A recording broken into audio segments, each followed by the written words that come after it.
okay, we're towards the end of the week, but we can still see the week ahead. And Andrew, what do we have to say on Thursday? I think, looking ahead in politics, this is, as I get to the end of the week, I like to do my big, broad topics. One of the places to keep an eye on is Singapore. All right. Right? And, people used to compare Hong Kong and Singapore, and I think that comparison is becoming less and less apt as Hong Kong changes more rapidly than Singapore. But one of the things that Singaporeans are upset about is immigration and labor, and too many people coming in. And, Singaporeans, especially from a Hong Kong viewpoint, have been famously compliant to whatever the government wants to do. But in terms of immigration, they're really getting angst because their government has had this plan to dramatically ramp up population. Now, Singapore has had one of the fastest, I think the second fastest labor and employment growth in the world over the last decade. I mean, it's just boom, more people, more jobs, which is great because an aging population, that means you've got more people to support those aging people through taxes and services. But Singaporeans have actually spoken out. Really, who knew? We didn't think they had it in them, but they have been speaking out on this issue. Their prime minister has launched a program, something they're calling a Singapore Conversation, and the idea is for him to talk to the people for a year about everything, so that they can come up with a grand strategy. And this is all very fine and well, but why am I talking about this for Hong Kong? And I think it's because in Hong Kong, we have a lot of issues that we're dealing with that are making the news every day. People are sometimes very upset about them. But there doesn't seem to be a grand strategy. And I think, with the Singaporean Prime Minister has said, all right, we're going to have this conversation. I want to hear from you. Which they actually do that in Singapore. They actually, the MPs will go and have little town halls. But the Prime Minister said, I want to come up with a new grand strategy for Singapore, because their previous one was all based on ramping up the population, and then everything followed from that. But that's not playing so well.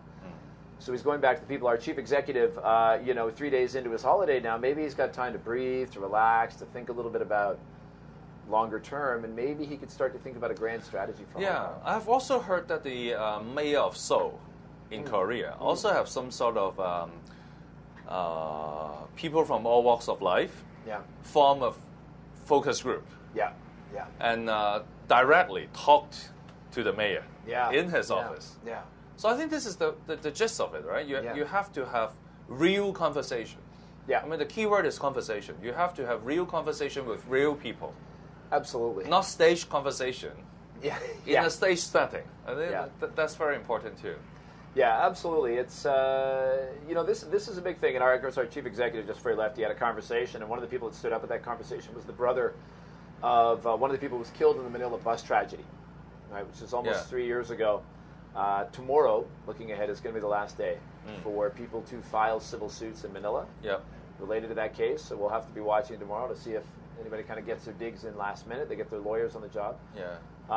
So a little segue looking ahead there. But I think the thing that I really wanted to focus on today was, whether our government is going to be able to come up with a grand strategy for Hong Kong. Yeah, I think the major problem or the major psychological barrier they have is that once they have conversation, they think that they must commit to something or must do something. So they work it the other way around. Unless they are prepared to do something, unless they are willing to commit something, then they start to have conversations with the people. But I think it's not this way. You do not work it backwards.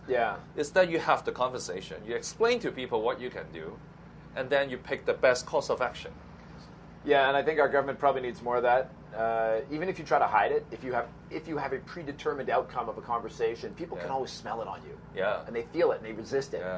And that's a problem right now. But I think the other block that we have in Hong Kong is that if our leader came and said, I want to have this year-long conversation, I think a lot of the response you would get in the community would be like, not until we have a conversation about political reform. Because that's the agenda they're pushing right now, and I think it. So when you start a conversation, you tell people where not to start a conversation. That's not very good. Yeah. All right. So I think we should have a real conversation, just like this. Absolutely. Meeting with real people. And I always enjoy our conversations. All right. So great. Great. Thanks for having me in today. Thank you.